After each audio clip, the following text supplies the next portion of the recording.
Welcome to the Settle Your Side Hustle podcast.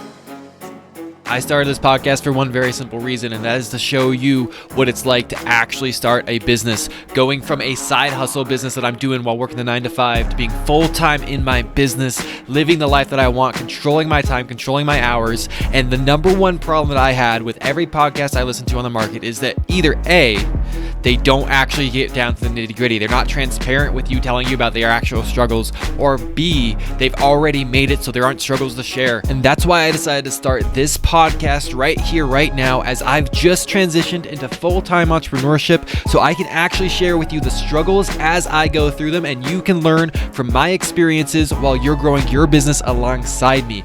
Now, let's get into the show. What is up, side hustlers, entrepreneurs, business builders, dream makers? Welcome to the Settle Your Side Hustle podcast, episode 5. We are so pumped. Well, I'm pumped. I hope you're pumped too, because I am so excited to be here on day 5. What that means is that this podcast has successfully made it through its first week of posting every single weekday. Woo! That also means it's Friday. Happy Friday, guys. I don't know if you're like me, but if you are, then going into your weekend, you honor your weekend, you take the time off, you recognize it as healthy for your brain, healthy for your soul, healthy for your mental state, healthy for your spiritual state, and you take that time off. That's what I do.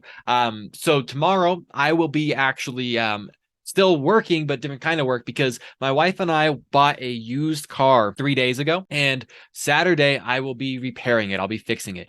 Minor things. It needs new spark plugs. It needs new spark plug coils, whatever those are called. It needs spark plug boots, and it needs a new intake manifold. So all engine stuff, all in the same spot, all minor, easy fixes. Couple $100 in cost, and so that's what I'm doing this weekend. And I want to talk to you about, I don't know if you noticed this or not if you're watching the video, but my whiteboard is still covered in things, but it has actually changed, which is pretty exciting. So I want to talk to you about both what that is and why maybe it would be wise to ignore it.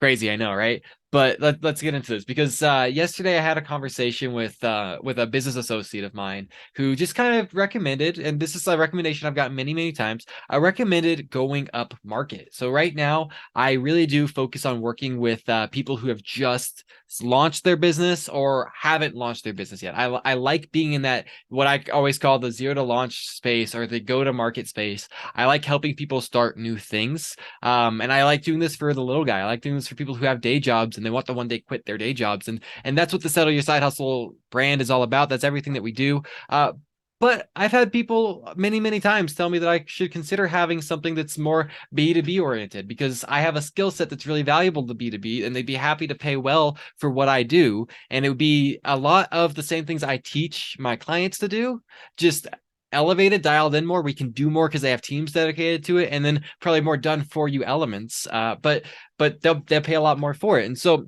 I was having this conversation with somebody yesterday. And so what I've written out on my whiteboard behind me, the first 3 columns there, if you're watching the video, is really just the outlines of what kind of offers I might be considering if I do make an offer that's meant more for B2B, 200 employee size companies. And so it's always interesting considering whether or not you want to go up market, because what at least for me, what I always think through is it's probably going to be the case that my sales cycle is going to be longer. It's going to take longer to land clients, which means that my follow-up game needs to be even better. And it's also the case that I'm probably going to land larger clients. It's also probably the case that they're probably going to keep me around for longer.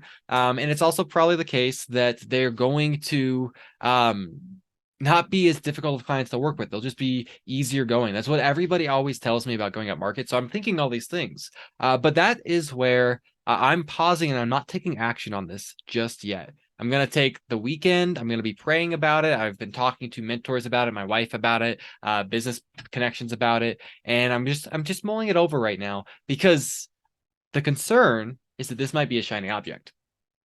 And something I talk a lot about is shiny object syndrome. And I think entrepreneurs have this natural disposition towards shiny object syndrome. And it really is just, well, if you're an entrepreneur, then what's probably true about you is that you're probably higher in trait openness than most people.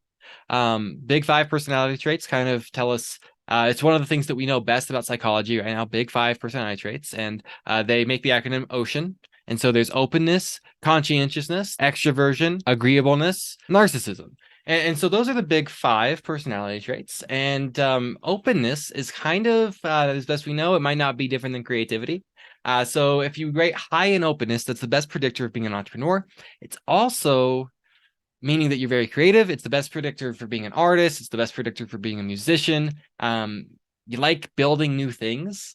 And that is where shiny object syndrome comes from. And that's why so many of us suffer from it, because we like doing new things. We like trying new things. We like building new things. We don't like running things. And that's not all of us, but that's the general trend. And so that means that if you're anything like me, you're probably going to lean towards shiny object syndrome, trying to do new things all the time when the right thing to do is stick with what you're doing. And if that's you, then that's actually a reasonable concern. Whenever you have any idea, you always want to stop and say, hey, is this the shiny object? And there's a couple indicators that I've found that you can think through to determine if it's a shiny object. And these are the things that I'm thinking through right now. So one thing is just very simply, it's wise if you know that you struggle with this, that you've tried a lot of different things in the past or even recently.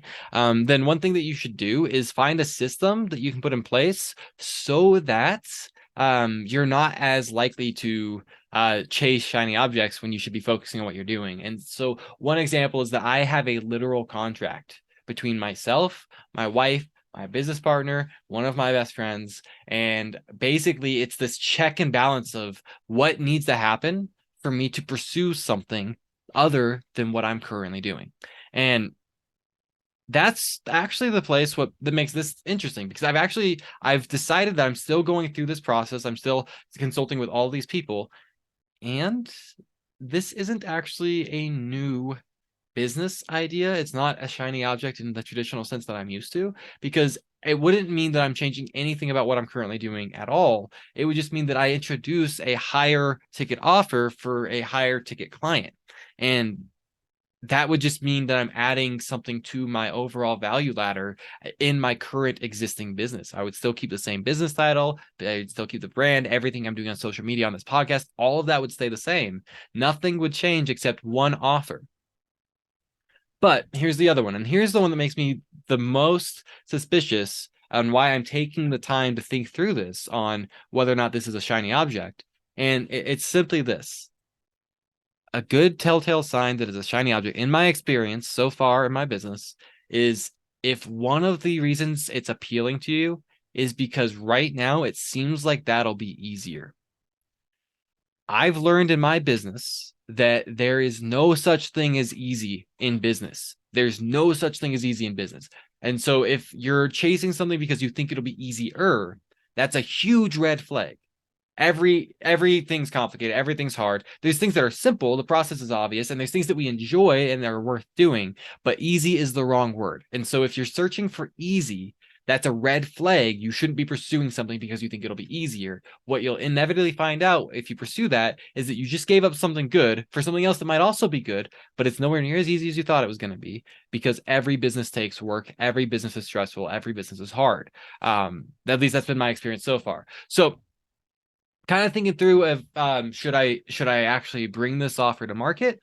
And if I do, then in addition to everything I'm doing, there'll just be some things that I add so that I can reach out to those prospects as well. And would that be a shiny object? And would that dilute my focus? And these are the things that I'm thinking through. And I guess I'll give you an update on Monday. So that's what I have for you guys this week. Thank you so much for letting me be in your earbuds every single day. I'm happy to talk to you again on Monday. Before we go, I am going to invite you to just go ahead and take advantage of the free gift that I have for you that's in the description. That is a list of 50 proven side hustles you can start with just your laptop, and the 11 tools that you need to get them moving as fast as possible. That's a gift that I have for you 100% for free. Go ahead and take advantage of that, and I will see you guys on Monday. Love you.